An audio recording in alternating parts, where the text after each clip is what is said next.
జిందుకురుపేట SI Nagarjuna Reddy గారు, మిమ్మల్ని న్యాయం అడిగితే కసురుకోవడమేనా మీ విధి అంటూ కుడితిపాలెం నేత బెజవాడ సుధాకర్ రెడ్డి విరుచుకుపడ్డారు. సొంత పార్టీలోనే రెండు వర్గాల మధ్య రేగిన ఫ్లెక్సీల వివాదం చిలికి చిలికి గాలివానగా మారినా పోలీసులు మాత్రం తమకేమీ పట్టి పట్టనట్లు వ్యవహరించడంపై ఆయన నిప్పులు చెరిగారు.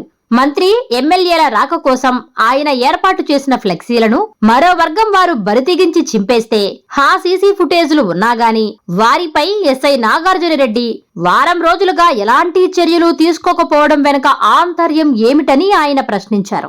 బాధ్యత గల అధికారిగా నిందితులను పట్టుకోవాల్సింది పోయి ఫిర్యాదు చేసిన తనపైనే దురుసుగా ప్రవర్తిస్తూ కసురుకోవడం అన్యాయం అని మండిపడ్డారు. ఇందుకూరుపేట పోలీసుల నిర్లక్ష్య వైఖరిని, అధికార పార్టీలోని అంతర్గత విభేదాలను ఆసరాగా చూసుకుని తప్పించుకుంటున్న వారిని వదిలే ప్రసక్తే లేదన్నారు. ఈ విషయాన్ని నేరుగా ఎమ్మెల్యే దృష్టికి తీసుకువెళ్తా అన్నారు. ఈ ఫ్లెక్సీల వివాదంపై సీఐ సుధాకర్ రెడ్డిని వివరణ కోరగా ఈ కేసు నాన్ కాగ్నిజబుల్ కావడంతో నేరుగా ఎఫ్ఐఆర్ నమోదు చేసే అధికారం పోలీసులకు ఉండదని, విచారణ కోసం ఇప్పటికే కోర్టు అనుమతి కోరుతూ లెటర్ పంపించామని ఆయన స్పష్టం చేశారు. కోర్టు నుండి ఆర్డర్ రాగానే బాధ్యులపై చట్టపరమైన చర్యలు తీసుకుంటామని, పోలీసుల వైపు నుండి ఎటువంటి నిర్లక్ష్యం లేదని ఆయన వివరించారు. అలాగే పార్టీలోని మండల నాయకులతో మాట్లాడి ఇటువంటి అంతర్గత విభేదాలు తలెత్తకుండా నిందితులను మందలించాలని సూచించినట్లు ఆయన పేర్కొన్నారు.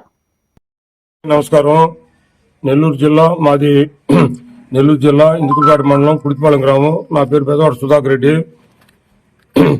ఒక వారం రోజుల క్రితం మా గ్రామానికి 27వ తేదీ, ఈ నెల పోయిన నెల 27వ తేదీ మా గ్రామానికి మా ఎమ్మెల్యే గారు, మా ఎంపీ గారు, మంత్రి గారు, విద్యుత్ శాఖ మంత్రి గారు మా ఊర్లో సబ్స్టేషన్ శాంక్షన్ చేయించి దాని ఓపెనింగ్కి మంత్రి గారిని తీసుకొచ్చినారు.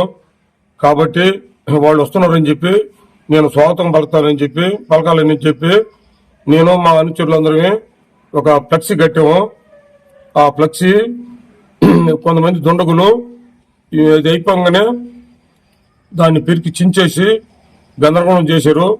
తర్వాత మేము చూసుకొని దాన్ని నేను ఎస్ఐ గారికి కంప్లైంట్ చేశాను.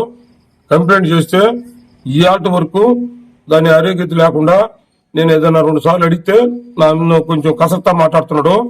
అసలు ఏం చేశాడని కూడా నాకు తెలియటం లేదు. కాబట్టి నేను ఇది ఏం చేస్తాడో నాకైతే తెలియలేదు. ఈ ఆటకి తెలపటం లేదు. నన్ను పిలిచి విచారించారన్నాడు.